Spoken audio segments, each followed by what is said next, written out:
Общественный совет при администрации Владикавказа провел рейд по местам отдыха, а также воинским захоронениям. Главная цель – оценить, как следят за порядком на этих территориях и есть ли недочеты. Замечания нашли почти на каждом объекте. Подробности в материале моих коллег.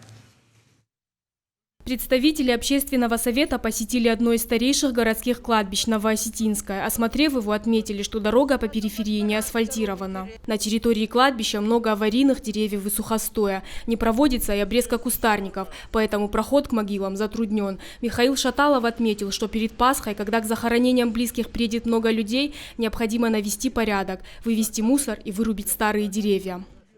Вот где надо деревья было обрезать. Вот где завтра упадет сюда и все. Осмотрели и одну из главных зон отдыха – Комсомольский парк. Здесь тоже много сухостоя и нескошенной травы, мало заасфальтированных пешеходных дорожек. Обрезку деревьев произвели, но работы выполнены не полностью. Проблемы и с лавочками. Они не покрашены, либо отсутствуют совсем.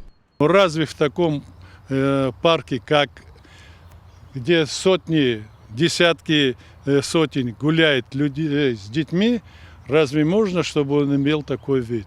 Ни одной лавочки нет, ни одного цветочка нет.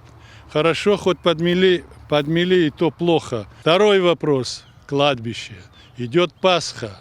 Мы объездили кладбище. Вот кладбище Контакторное – это мемориальное кладбище, где уже в течение года мы говорили: сделайте обрезки, валятся деревья, трухлят на могилы, на ограды, на памятники. Представители общественного совета при администрации Владикавказа осмотрели более 100 общественных мест. Замечания есть по каждому. Их необходимо устранить в ближайшее время. Всю информацию общественный совет передаст в соответствующие управления города. Фатима Дзадзоева, Владимир Кокоев. Новости Осетии.